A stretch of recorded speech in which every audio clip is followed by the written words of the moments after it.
gran historia de la Guerra Civil Española.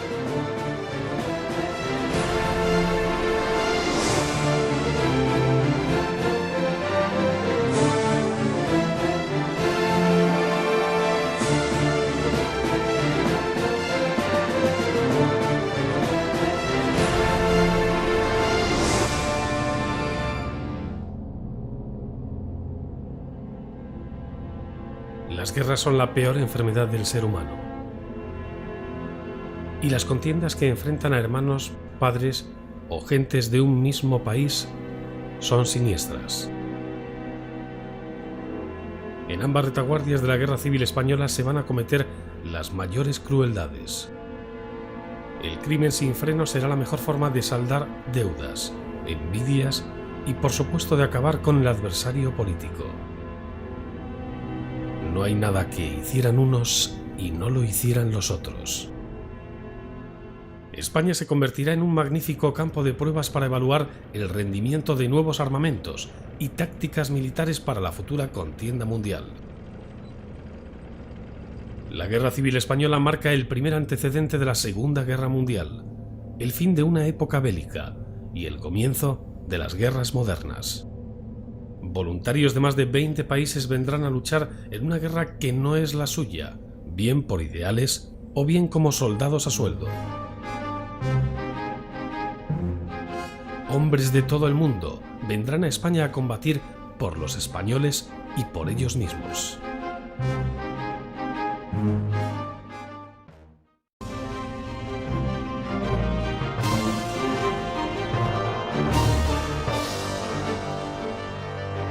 Vientos de guerra.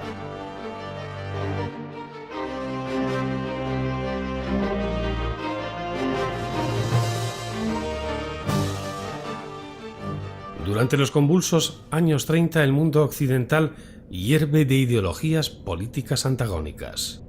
La crisis de las democracias occidentales en el periodo de entreguerras propicia el auge de regímenes totalitarios en muchos países de Europa. Las democracias parlamentarias, entre ellas Francia y Gran Bretaña, están debilitadas por la crisis económica mundial y por las amenazas de totalitarismos de izquierda y derecha. La Segunda República Portuguesa termina con un golpe de Estado en 1926, iniciándose la dictadura militar del general Carmona. Rumanía y Grecia van directas a una dictadura.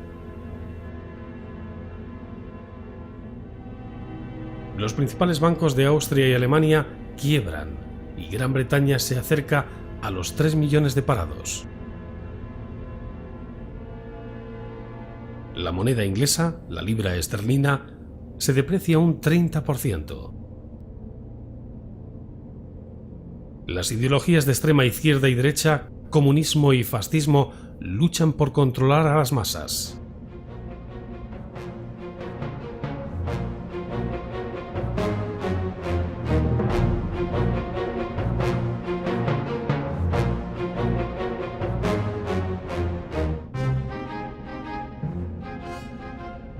En Alemania, el partido liderado por Adolf Hitler, el nacionalsocialismo, obtiene 6 millones de votos. El nazismo comienza a arraigar en amplios sectores de la población alemana.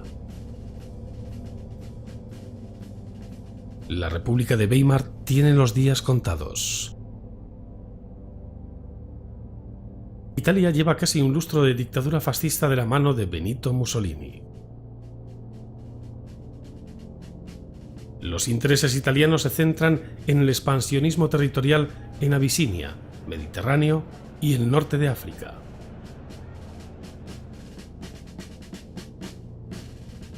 Y en la antigua Rusia, la URSS, con el triunfo de la revolución bolchevique de 1917, comienza el periodo dictatorial comunista.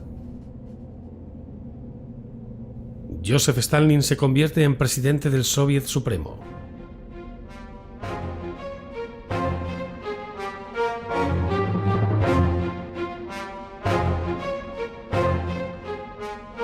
El periodo de entreguerras, de la paz, del Charleston y de la bonanza económica se diluye en el horizonte.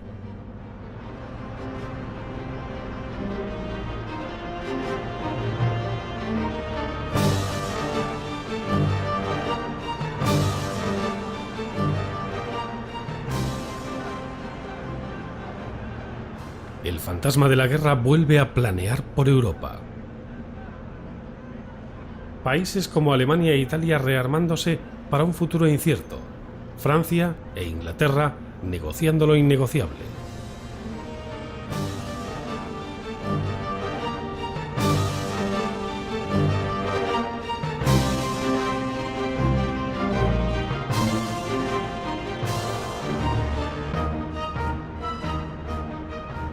Y el punto de inflexión va a suceder en España, con el estallido de la Guerra Civil.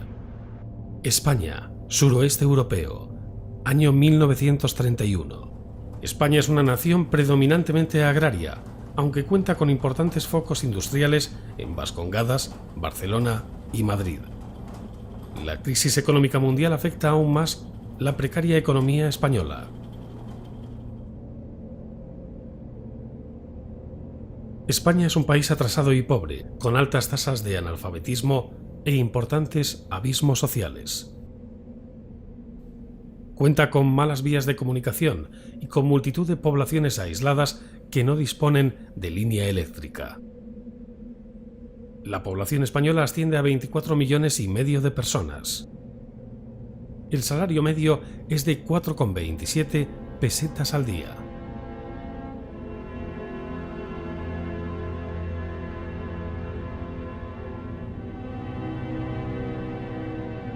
El campo se hunde y las ciudades industriales reciben a más gente de la que pueden acoger. Es el fracaso de un modelo de sociedad.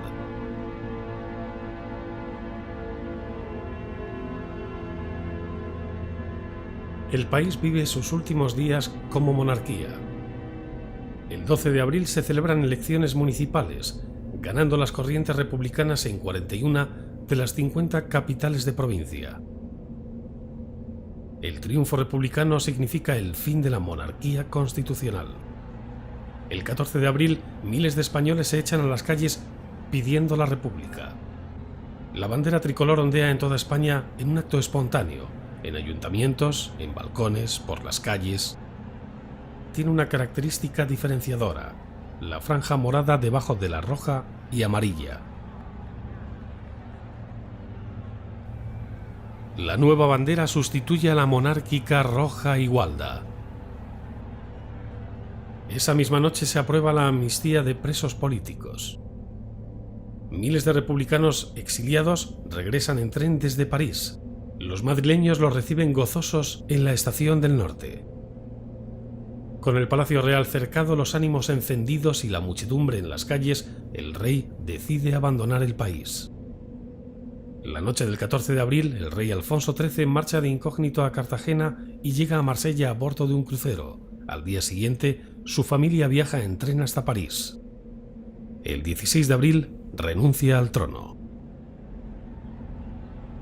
La Segunda República Española acaba de nacer.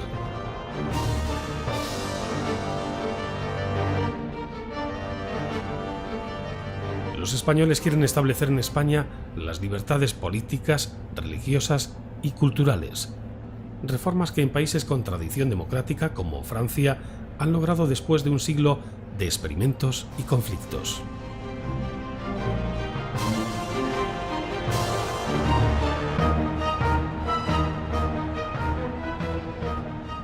El nuevo gobierno inicia su andadura en una época de lo menos propicia.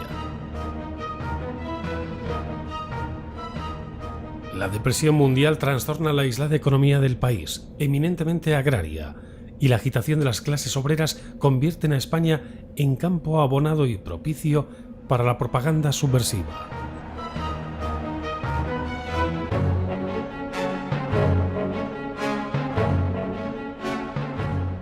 El gobierno provisional nombra a los siguientes ministros: Diego Martínez Barrio, Comunicaciones; Álvaro de Albornoz, Fomento; Largo Caballero, Trabajo y Previsión Social; Miguel Maura, Gobernación; Alejandro Lerroux, Estado; Alcalá Zamora, Presidente del Gobierno; Luis Dolber, Economía; Fernando de los Ríos, Justicia; Indalecio Prieto, Hacienda; Domingo San Juan, Instrucción Pública y Bellas Artes; Manuel Azaña, Guerra; y Casares Quiroga, Marina. Se abre la esperanza de una renovación auténtica de la vida política que supere el inmovilismo de la etapa anterior. El gobierno provisional convoca elecciones a Cortes para el mes de junio.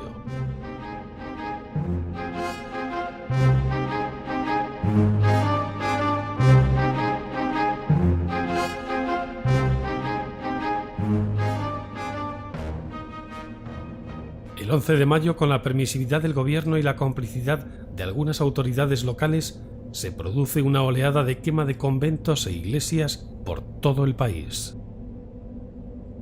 Los católicos, mayoría todavía en España, reaccionan agrupándose en las filas de la oposición de derechas. En Navarra estos sucesos sirven para reactivar el renacimiento de los requetés, todavía con carácter preventivo y con fines de custodia de templos y conventos.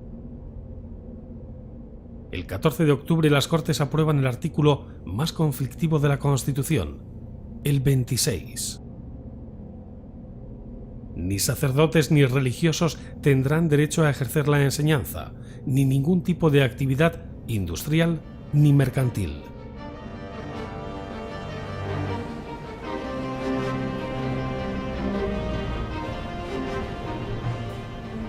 La reforma en el ejército, la llamada Ley Azaña, es interpretada por los militares como un agravio personal. En los primeros meses de República se producen numerosas huelgas, violencia callejera, incendio de iglesias y otros desórdenes.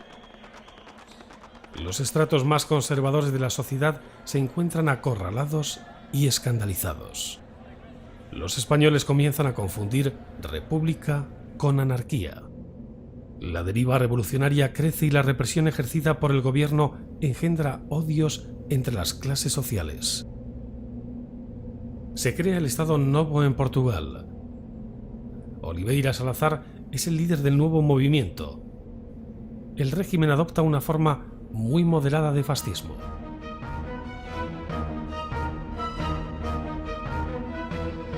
En Alemania, el partido de Hitler alcanza un tercio de los diputados del Parlamento alemán. En España, los meses de marzo, abril y mayo de 1932 son trágicos. Bombas, atracos, muertos, agresiones, motines, tiroteos, peleas, asaltos a cortijos y cuarteles de la Guardia Civil. Las revueltas anarcosindicalistas son frecuentes. En ese momento existen numerosas variantes de anarquismo en España: el anarquismo del campesinado en la zona rural de Andalucía, el anarcosindicalismo urbano en Cataluña, particularmente en su capital Barcelona, y lo que es a veces llamado anarquismo puro en otras ciudades tales como Zaragoza. El movimiento gana velocidad con el alzamiento del anarcosindicalismo y la creación del Gran Sindicato Libertario, la CNT. Las huelgas generales llegan a hacerse comunes y una gran porción de la clase obrera española adopta las ideas anarquistas. La FAI es creada como una asociación puramente anarquista, con la intención de mantener la CNT centrada en los principios del anarquismo. El 10 de agosto de 1932, los militares dan el primer aviso al régimen republicano. El general Sanjurjo se subleva en Sevilla. Intenta, junto a un grupo de militares y civiles, alzarse contra la situación generalizada de anarquía. Sanjurjo afirma no sublevarse contra la República, sino contra unas cortes ilegítimas. Pero encuentra escasas colaboraciones en el ejército, en los políticos conservadores y en el país. Los estamentos que nutren la derecha consideran que pueden ganar las siguientes elecciones. En la capital se reduce con facilidad el intento fallido de la ocupación, frustrando la movilización de un escuadrón de caballería de Alcalá de Henares. 10 muertos, casi todos entre los sublevados, es el balance final de la intentona. El golpe se desactiva inmediatamente. Militares fieles a la República pasan a controlar la situación con extrema rapidez. El general Sanjurjo es detenido en Huelva. Condenado a muerte, el gobierno decide conmutar la pena por cadena perpetua. Es enviado a la cárcel junto a presos comunes y, anulada la sentencia, es posteriormente desterrado a Portugal. Franco no secunda el golpe del general Sanjurjo y el gobierno renueva su confianza en el general Gallego. Aunque hay alguien que desconfía totalmente del joven general, Azaña escribe en esa época: Franco es para la República el más temible de los militares españoles. 1933 comienza con la misma crispación internacional y nacional que en 1932. En Portugal, la nueva constitución otorga plenos poderes al dictador Oliveira Salazar. La nación portuguesa se configura como un régimen totalitario. En Alemania, a las 12 de la mañana del 30 de enero de 1933, se anuncia al pueblo alemán, mediante una breve declaración: el presidente del Reich ha proclamado canciller al señor Adolf Hitler. Después del incendio del Reichstag, perpetrado por grupos paramilitares del partido nazi, se elimina toda la oposición democrática y los nacionalsocialistas absorben al Partido Conservador.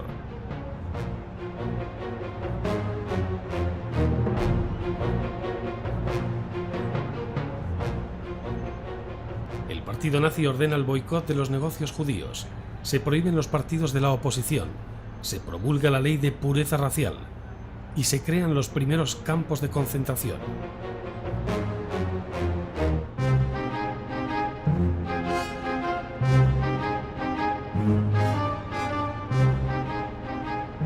Mientras tanto, en España, la inestabilidad política es la nota predominante. Hambre y miseria siguen asolando todo el país, y como todo va parejo, estalla la violencia revolucionaria.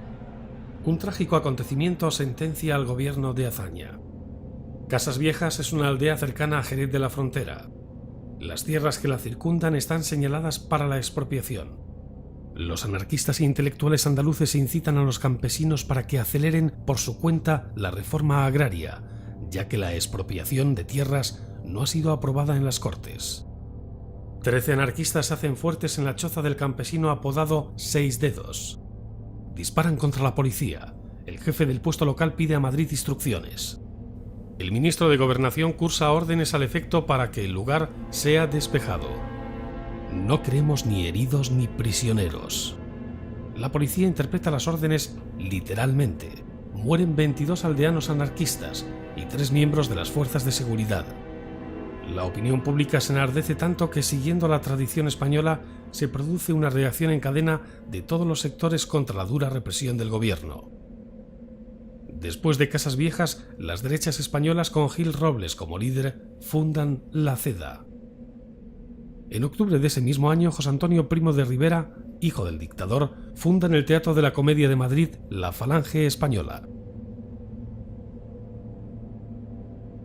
En noviembre se convocan elecciones generales. Gracias a la intervención de La Ceda, las mujeres votan por primera vez en España. La influencia alemana se extiende por Europa, Hungría, Rumanía, Yugoslavia y otros países del centro y del este europeo adoptan regímenes totalitarios o dictatoriales. Hitler es nombrado Führer canciller del Reich y comienza el rearme de Alemania.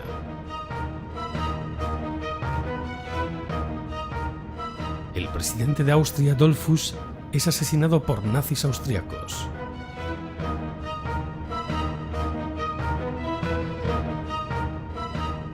Su sucesor, Schuschnigg, pactará con Hitler la anexión de Austria en 1938. En España, la crispación política tiene al país en vilo. El ambiente preelectoral está al rojo vivo. Todos los partidos que se pretenden parlamentarios apelan a la fuerza de la calle, utilizando un lenguaje belicoso muy alejado de la moderación. Si los burgueses no quieren, haremos la revolución violentamente. Largo caballero. Librar a España de la tiranía roja. Si los socialistas pierden la batalla, tendrán que aguantarse. Gil Robles. En 1934 vence la CEDA en las elecciones, pero la victoria no gusta nada a la dirección del PSOE. El 4 de marzo, Falange Española y las Jons se unen. Primo de Rivera escribe a Franco: «Ya conoce usted lo que se prepara, no un alzamiento tumultuario callejero, sino un golpe de técnica perfecta, con arreglo a la escuela de Trotsky, y quién sabe si dirigido por Trotsky mismo». Desde la primavera de 1934, la dirección del PSOE se manifiesta decidida a romper con la legalidad republicana y a practicar una política abiertamente revolucionaria. Alejandro Lerroux forma el primer gobierno de centro-derecha el 4 de octubre. 3 ministros de la CEDA pasan a formar parte del gobierno. La izquierda, utilizando la fuerza, lleva a cabo un intento de hacerse con el poder. Se anuncia una huelga general revolucionaria. Es la señal para la sublevación. Los socialistas y la Generalitat de Cataluña se lanzan a la lucha armada con la complicidad de toda la izquierda española.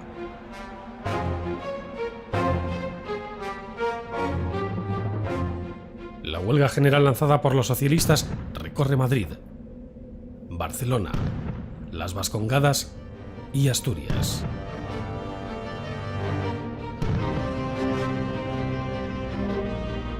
En Barcelona, Companys, presidente de la Generalitat, se rebela contra el gobierno central y proclama el Estado catalán.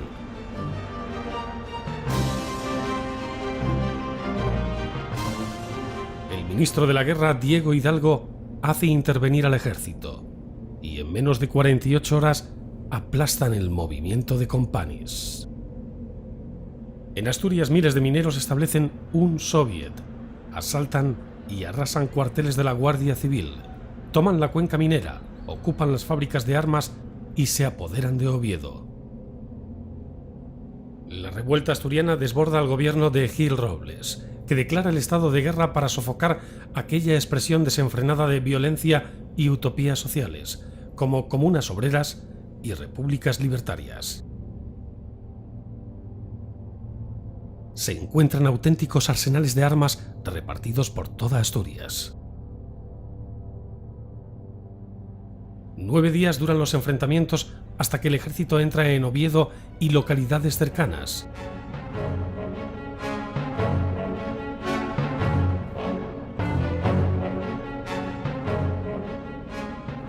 El gobierno, aconsejado por Franco y Godet, envía al teniente coronel Yagüe y sus fuerzas africanas. También es enviado el general López Ochoa para pactar con los mineros. Acuerda los términos de la rendición. Pero los mineros vuelan la catedral de Oviedo. El 12 de octubre el ejército entra en la capital asturiana y el 24, con más de 2000 muertos, termina la llamada Guerra de los 15 días. La lucha en las montañas dura unas cuantas semanas más. El sector industrial de la ciudad queda reducido a escombros. 730 edificios son destruidos. Las fuerzas gubernamentales capturan cerca de 90.000 armas largas, 3.000 pistolas y alrededor de 500.000 cartuchos. Lo ocurrido en Asturias se aproxima como concepto a lo ocurrido en Rusia en 1917.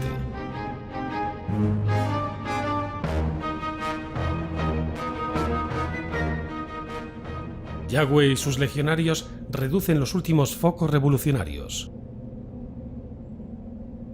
Son encarcelados cerca de 30.000 izquierdistas por participar en la rebelión. El presidente Companys es encarcelado junto a su efímero gobierno independentista. En Madrid se producen desórdenes esporádicos, pero no un levantamiento organizado. Los disparos en los tejados son continuos, contestados por las tropas desde la calle, pero hay pocas bajas. Los peatones tienen que llevar los brazos en alto. La jornada acaba con 400 detenidos en la capital. El ejército y la guardia de asalto tienen que hacerse cargo de los servicios y del transporte en Madrid. Después de la revolución, todo vuelve a funcionar con normalidad y se puede salir seguro a la calle. El ejército colabora con las fuerzas de seguridad para normalizar la vida del país. La revolución no triunfa por falta de cohesión entre los diferentes sectores de la izquierda.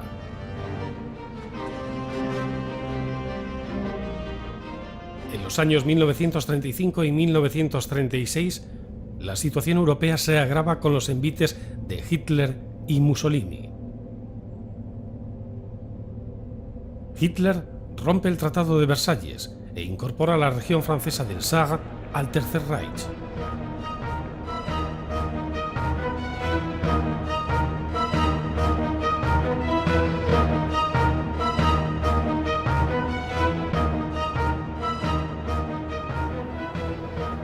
El orgullo del pueblo alemán resurge desde la Primera Guerra Mundial.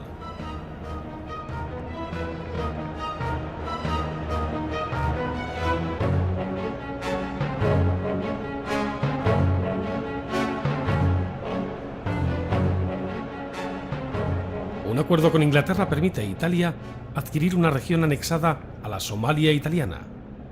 El 5 de diciembre de 1934, 1.500 soldados etíopes atacan el puesto militar italiano en Somalia.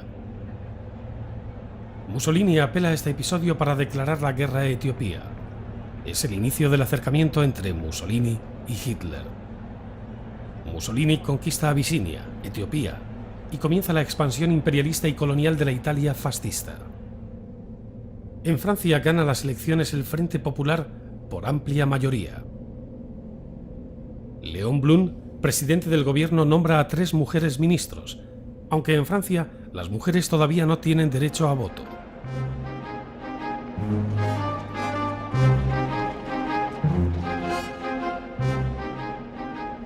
En España, superado el conato de revolución, todo vuelve a funcionar con normalidad. Hay que buscar algo para minar la confianza del pueblo en el viejo gobierno conservador.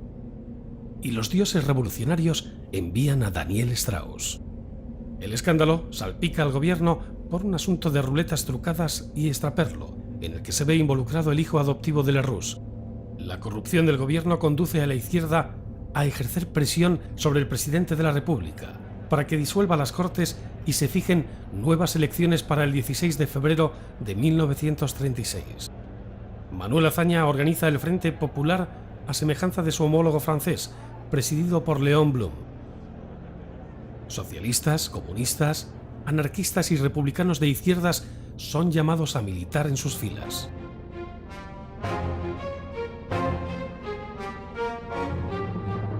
La izquierda ha aprendido la lección de la revolución de 1934 y se unen en un solo bloque para presentarse a las elecciones.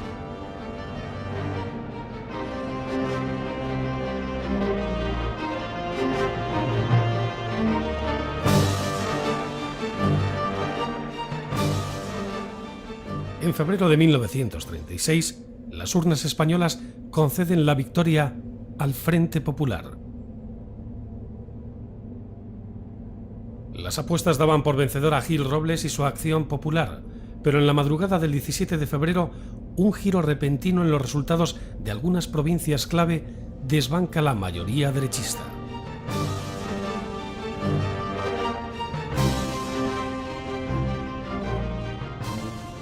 Los extremistas de izquierda recurren a la violencia en las urnas para evitar el triunfo de las derechas.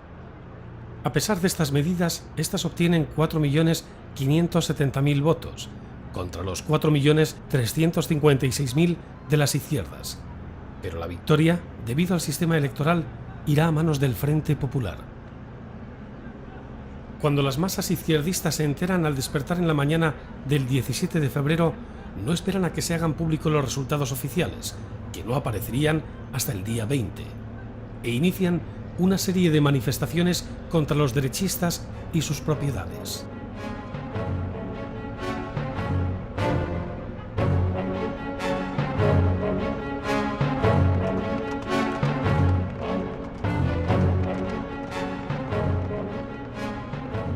Una ola de quema de conventos y profanaciones de iglesias invade la nación entera.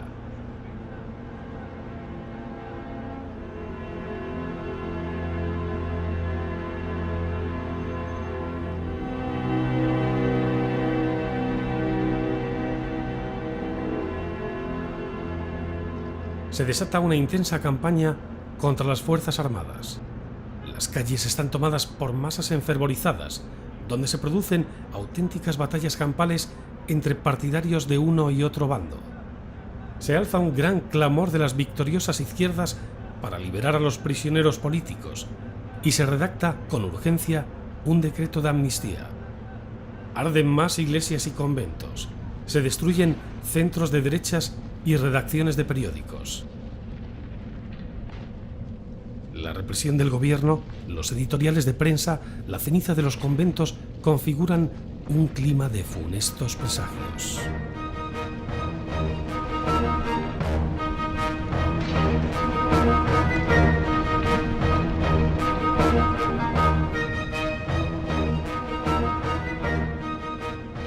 El nuevo gobierno sabe que debe mantener el orden público si quiere que su gestión sea aprobada por la clase media. Mientras tanto, los comunistas y anarquistas unen sus fuerzas con un claro objetivo: derrocar la república burguesa y establecer una república socialista inspirada en el régimen soviético. Es considerable el aumento de los desórdenes públicos y los asesinatos políticos. Proliferan las milicias paramilitares en numerosos partidos y sindicatos. Las juventudes socialistas se unifican con las comunistas. Primo de Rivera es encarcelado por posesión de armas y trasladado de la cárcel Modelo de Madrid a la de Alicante. La Falange es declarada ilegal, pero comienza a recibir importantes ayudas económicas de industriales y empresarios. Además, reúne a una gran cantidad de conservadores descontentos. El nuevo gobierno de Azaña suspende el pago de las rentas de Andalucía y Extremadura como primer paso hacia una renovada y más rápida distribución de tierras. Los campesinos, ansiosos de recoger sin más tardanza los frutos de la victoria, se apoderan de las fincas de los grandes terratenientes antes de que el nuevo gobierno tenga tiempo de preparar legalmente la expropiación. El capital comienza a emigrar del país. La peseta se tambalea como resultado de la sangría.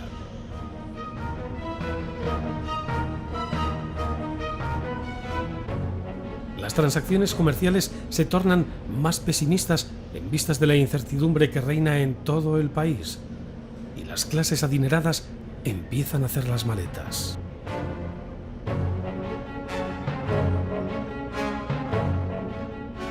Todos los militares africanistas se sienten agraviados por la política del gobierno.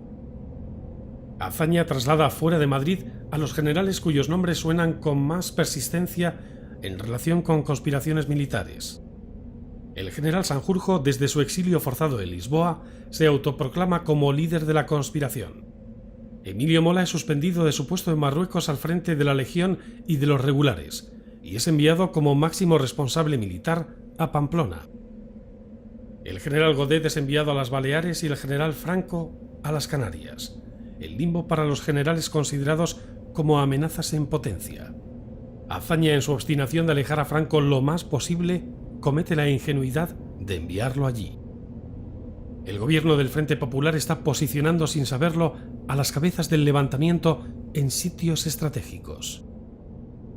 Comienza la conspiración golpista, un movimiento nacional que, según sus autores, debe evitar la ruina y la desmembración de la patria. A dicho movimiento se unen monárquicos, militares conservadores, carlistas y falangistas. Muchos militares que se habían mantenido al margen de todas las confabulaciones empiezan a pensar que la intervención del ejército va a ser necesaria para restablecer el imperio de la ley y la concordia. 2 oficiales mueren en las calles de Madrid. El ejército se siente perseguido por el pueblo. En carta fechada el 4 de mayo de 1936 y desde la cárcel Modelo de Madrid, José Antonio Primo de Rivera manda la movilización de todos sus hombres y la captación de voluntades. Antes de emprender su viaje a las Canarias, Franco habla con el presidente Alcalá Zamora, que le dice: «Váyase tranquilo, que en España no triunfará la doctrina soviética». A lo que Franco responde: «De lo que sí estoy seguro es de que donde yo esté no habrá comunismo». Franco embarca junto a su familia en Cádiz en el buque Dómine. La última imagen peninsular que se lleva en sus ojos es la de los templos gaditanos arder ante la pasividad de las fuerzas de seguridad del Estado, que siguen las pautas de hazaña. Ni todos los conventos de España valen la vida de un republicano. Desde el momento de la victoria electoral del Frente Popular, los militares comenzaron a planear una sublevación militar. Saben muy bien que el ejército no está preparado para apoderarse del poder, pero están absolutamente convencidos de que España será comunista en cuestión de pocos meses. Los generales Franco y Mola están presentes en las reuniones de marzo de Madrid, pero Franco no quiere comprometerse, mientras que Mola se convierte rápidamente en la cabeza activa de la conspiración. Ahora es el jefe militar en el corazón del territorio carlista, la única región de España donde los conspiradores pueden contar con un cierto grado de apoyo popular. Con la destitución ilegal de Alcalá Zamora el 7 de abril de 1936, comienza el último acto de la tragedia republicana. Azaña, al que jalean como el más grande republicano, es el nuevo presidente de la República Española. Esta es la atmósfera a finales de mayo de 1936. Un continuo estado de intranquilidad recorre el país. Los meses de junio y julio son testigos de acontecimientos verdaderamente revolucionarios tanto en las ciudades como en los campos. El 1 de junio van a la huelga en Madrid unos 40.000 obreros del ramo de la construcción, así como 30.000 electricistas y reparadores de ascensores. Miles de familias campesinas vagan por las carreteras. Madrid se ha convertido en un campo de tiro donde las milicias socialistas y falangistas abren fuego a la menor provocación. El vendaval de huelgas, la multiplicación de luchas callejeras y atentados, las venas abiertas de la España campesina, hambrienta de tierras y utopías, la radicalización del discurso de Largo Caballero, la impaciencia anarquista y los virajes fascistas de la derecha conservadora agrupadas en torno a Calvo Sotelo, desemboca en una guerra civil. El 12 de julio, 2 pistoleros de Falange matan a un guardia de asalto, el teniente José Castillo. Unos meses antes, el propio teniente Castillo había matado a Andrés Sáenz de Heredia, primo de José Antonio Primo de Rivera. A partir de ese día, el teniente se convierte en uno de los objetivos de la Falange. Su cadáver es trasladado al cuartel general de seguridad, donde comienzan a concentrarse ciudadanos y guardias. La palabra que más se escucha es venganza. La madrugada del 12 al 13 de julio, una camioneta de guardias de asalto sale del cuartel de Pontejos. Al no encontrar ni a Gil Robles ni a Antonio Goicoechea en sus domicilios, se dirigen a las 2:30 de la madrugada a la casa de Calvo Sotelo. Su cadáver, con 2 tiros en la nuca, es encontrado al amanecer en el cementerio del Este, en Madrid. Ambos asesinatos horrorizan a la opinión pública mucho más que cualquiera de los numerosos habidos desde febrero. La noticia del asesinato de Calvo Sotelo retumba en toda España como un aldabonazo de hierro. El país entero contiene el aliento. Primo de Rivera, desde la cárcel de Alicante, pide a sus correligionarios que se unan al alzamiento. Franco se une finalmente al levantamiento. Los asesinatos del teniente Castillo y de Calvo Sotelo coinciden con las últimas etapas de los planes del general Mola. El 11 de julio sale de Londres el avión que ha de transportar al general Franco al protectorado español en Marruecos, a pesar de que no ha dado una respuesta afirmativa a su adhesión al golpe militar. Las últimas dudas del general Franco se han disipado con los acontecimientos de Madrid. Se asegura este transporte sin tener que depender de las fuerzas aéreas españolas, que en su mayoría son opuestas al alzamiento. El Dragón Rapid hace escala en Portugal, en Casablanca, y sigue viaje hasta las Canarias para recoger a Franco y trasladarlo a Marruecos. Por seguridad, el general manda a su mujer e hija a Francia, a la espera de acontecimientos. El levantamiento militar se adelanta en el Marruecos español. Un acontecimiento fortuito precipita los acontecimientos y tienen que poner en marcha el dispositivo previsto para el día siguiente. La noche del 17 de julio de 1936, un batallón de alucemas parte hacia Melilla, en el protectorado español en Marruecos, con los primeros sublevados.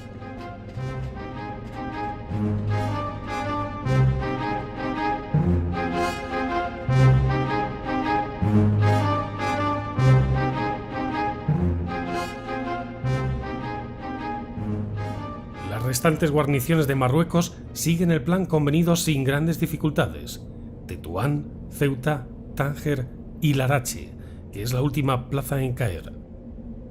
La guarnición de Melilla se apodera de los edificios públicos, incluyendo la emisora de radio, e inmediatamente proclama el estado de guerra. La sedición coge por sorpresa a los oficiales republicanos, así como al gobierno de Madrid.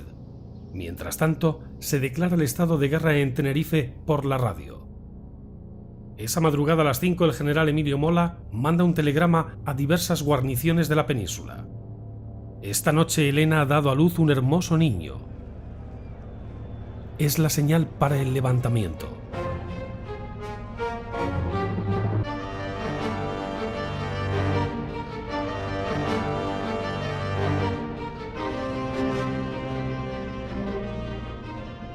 El pueblo español se encara con la alternativa de sumisión o resistencia. Escoge resistir, y como sus antepasados en más de 2000 años, luchará magníficamente. España se prepara para luchar contra sí misma.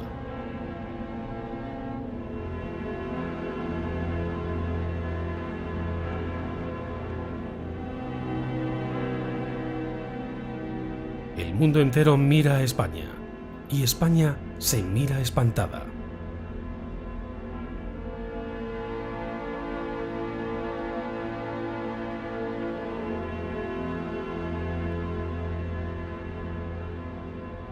El 17 de julio de 1936 se levanta el telón. El mundo vuelve a ser un lugar hostil y peligroso para vivir.